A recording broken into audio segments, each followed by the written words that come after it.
We have just begun the Hebdomadario, the Great Week, and the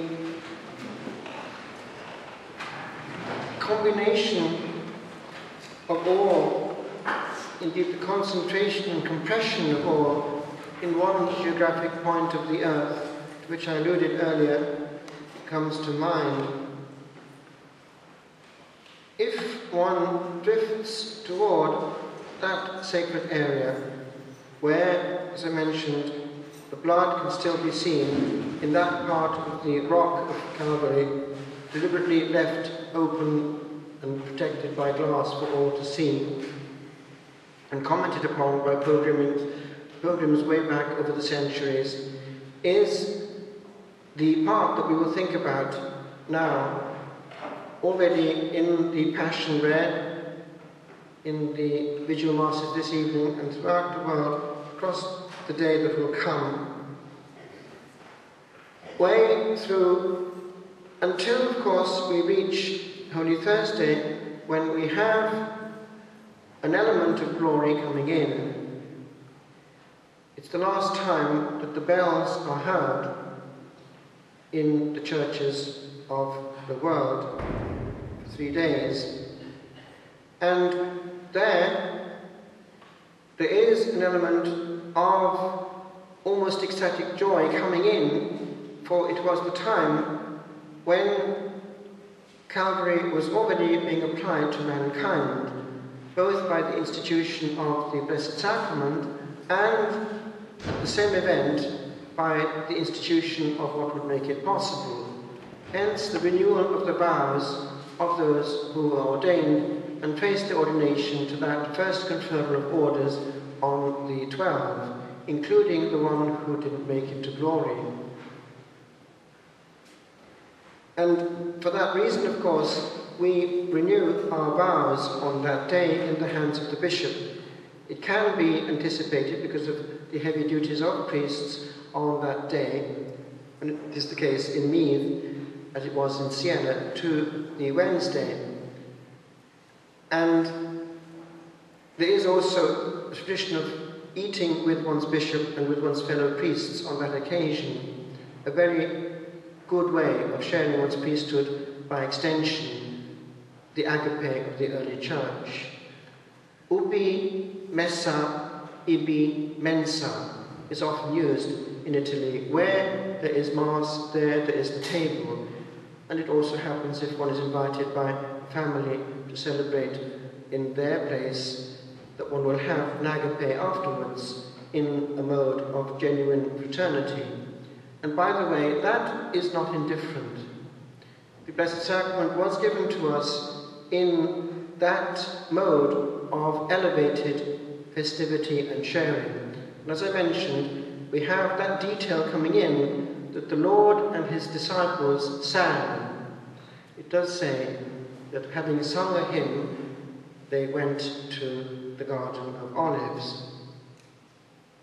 Therefore, festivity is there in the context of what we do at the altar, and it is not right to presume that the norm should be the said and hurried quickie. We haven't really understood our privilege. We have a right to joy and beauty. And so there is that element of Holy Thursday in which also, of course, we return very quickly to a mode of high tragedy, the tension in the air. It was the Last Supper. With desire, have I desired to eat this meal with you before I suffer. Before I suffer. Like the sword of Damocles over his head, he knew all along. And so, that element then of very quickly dovetailing into the Passion by adoration has been there for centuries and is still there in the rubrics. And we should not easily miss that grace. It is a time of great healing and great power, vocations are perceived in that night of watching. Much grace is in the air. As it happens, as I said, this year, the whole Christian family is celebrating Holy Thursday on the same day. And in the East, which is a very important day, you know why, they have remained where they were in the discipline of the sacraments, and therefore they receive very, very rarely. And usually, for the average Eastern Orthodox, that will be the day, Holy Thursday. Therefore, many confessions in the East will be happening this week. If a person in the East goes to communion, he has to go first to the priest, ask for his blessing, get absolution, so he knows exactly who's going. It's not as casual as it has become in the West. Therefore, the importance of that day, just to be aware of it, is great in the East. It was also the day when the bishop would reconcile. We are used to auricular confession. That actually is partly of Celtic origin, as it happens. It became, from becoming a monastic discipline, it became a general discipline for the faithful. Discipline of the early church was public awareness that there was something going on in a person's life, he was not receiving communion, and he was put in the category of the penitents. The bishop was the one who knew the big things, and it was the bishop who reconciled. And it all happened on Holy Thursday. As time went on, with the development of the monastic life, as I say, especially in the Western world here, the notion of spiritual accompaniment and a tariffed penance came in a very strong way, which influenced the whole discipline then of the West and became the norm for sacramental confession. All this then is the backdrop to Holy Thursday. Much healing, much sacramental grace, and that to be perceived in the tranquility of the night. The Lord didn't ask many specific things, but he did ask for that accompaniment. Could you not watch with me 1 hour? And they were tired, and they dropped off more than once. And he was left alone in agonia. Now, agonia in Greek means battle. It's a battle as it would have been in the gladiator sphere, battling with death. And as you know, when they battled in the gladiatorial theatre, it was until death. And there is the story told of how they would, before the emperor, perform this game, which was lethal, and before doing so, they would salute the emperor and say, "Morituri te salutant." Those who are about to die, salute thee. And off they went, may the best man win. So that was blood sports for the Romans. But agonia is that. That's what it means. So the Lord was wrestling with the forces of the cosmos. He, having the full knowledge of the Son of God, was given also pre-knowledge of human history. He saw all the abuse. And as I mentioned, he probably couldn't bear that when he was asking, "Let this chalice pass from me." In other words, it was this element of the uselessness of the shedding of his blood and the great hurt that he would feel from the abuse of it in people's mouths and lives down the centuries. And our century is in there. And we know from the mystics that at that point, when he couldn't take any more in his humanity, the angel was sent from heaven, and it seems that he was given some potion to drink. It seems that at that point, a supernatural force came over him, and he was shown something, and this comes through in Bestan Catherine Emmerich. He was shown what? All these consolers of his down the centuries, therefore all these holy hours, which the Lord came in person to ask for in the 1600s through St. Margaret Mary. And one time she asked why all this had not been shown to St. John the Evangelist, the treasures of the Sacred Heart, and she was given to understand being kept for the last times. The Church grows in self-awareness, The Lord himself, as a good master, said, "I have many things to tell you, but you cannot hold them, take them right now." The Holy Spirit will lead you into the fullness of all truth. Therefore, as long as we're with Peter, we are in that promise. The Spirit, as a group around Peter, with all its bishops together, cannot err. It's individuals who can. So, what happened? The Blessed Sacrament, the greatest treasure the Lord had left the Church, was instituted in a high, tragic atmosphere. And the Lord let that be for all these centuries until the time of Blessed Julien de Montcornillon. Julian, who was an enclosed nun, was seeing in the 1200s this strange thing during prayer. The moon, but it was a moon with a black stripe over it. And she thought it was the demon distracting her from prayer. No one could explain it to her until the Lord himself gave her the answer. The moon that you see, my daughter, is the cycle of the Church's feasts.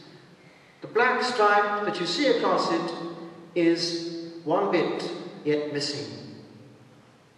He wanted precisely that what he gave in this tragic atmosphere be brought out of that atmosphere as well and enthroned for what it deserved. It was his greatest gift to mankind and deserved a feast of its own, precisely at the outworking of all the cycle of Lent, Passiontide, Eastertide, and Pentecost. And so it is that when all those feasts are over, comes Corpus Christi, without that heavy atmosphere, but with great triumph.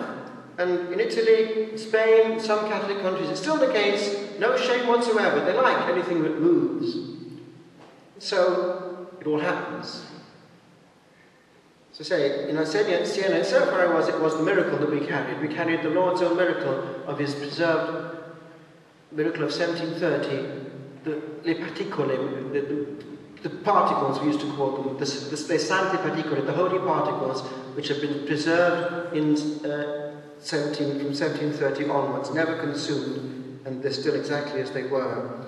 So, in that context, the Lord is enthroned in public, through the main streets. All have to stop. Everything changes. The Roman thing is very impressive. The Holy Father himself goes to the main street there, Mediolanum, all the way. It's very moving to follow all that. And so it is, the Lord wanted public worship, public attention. Why should he be in the private sector? And by the way, don't presume that no one wants it. Who would love it? Anyway, this then is why we have that taking a part of the element of the Lord's body, as it were, Corpus Christi, outside the feast of which it was instituted. But we come then to the shedding of that blood on the following day, already anticipated by the shedding of the precious blood in the garden. Now, there, it would seem that angels were collecting, adoring, trying to save every bit of precious blood.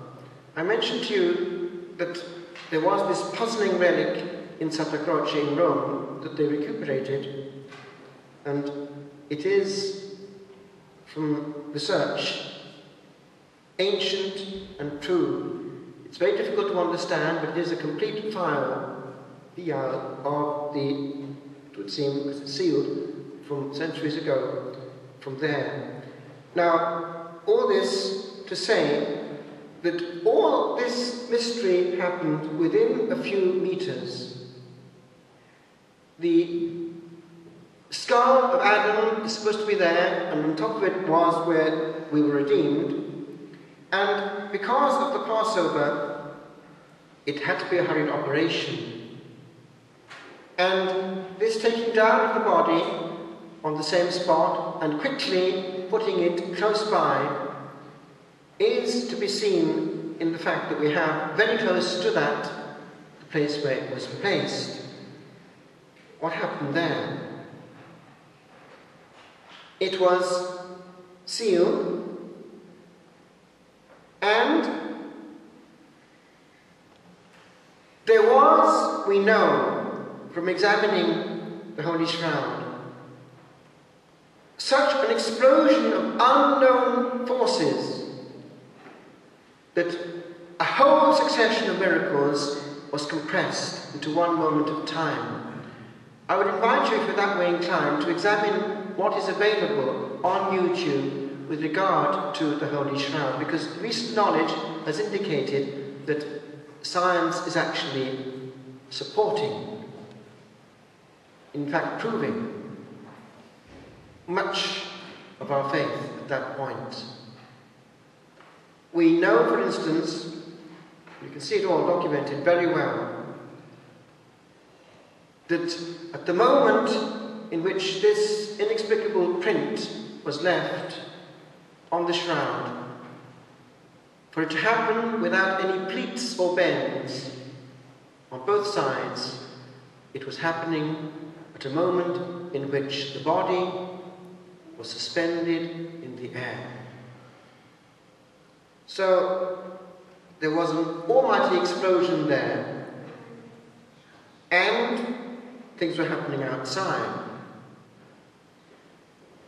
When peace came to the Roman Empire in 312, well, the victory was 312 over the Milvian Bridge, then 313 you had the Edict of Milan. Then you had this atmosphere in which things could be made open. So the mother of the emperor, St. Helena or Helena, went off with strong men and excavated. We knew exactly where it was because the fact that it was hidden and completely buried in earth, rubble, and anything which could hide it from the Christians was the proof. That's where it was. The Romans did not want anyone going there. And that's what preserved what was down there. So they had to excavate with great patience, and they got to what was there on the spot where they know it had happened. But there were three, and they had no way of knowing which one was the right one. At that point, it seems that one of the people working had an accident and dropped dead, or something happened anyway. There was a dead person involved and fell down there. But touched in so doing one of the crosses, and immediately came back to life, and they knew that's the one. So it was brought back and placed in honor, eventually in Rome, in Santa Croce. There's a long story to it. And with that came the building of the first church of the Holy Sepulchre by Constantine himself, the most sacred spot of this planet, indeed the whole universe. When they were building it, one of the main people involved, it was a duke or whatever, prayed intensely for a favour. From the time that that great construction was completed, that there would be at Easter a sign from heaven. And as soon as it was completed, the first Easter, they were in prayer, and suddenly there came a woof of light around this new built basilica in Jerusalem.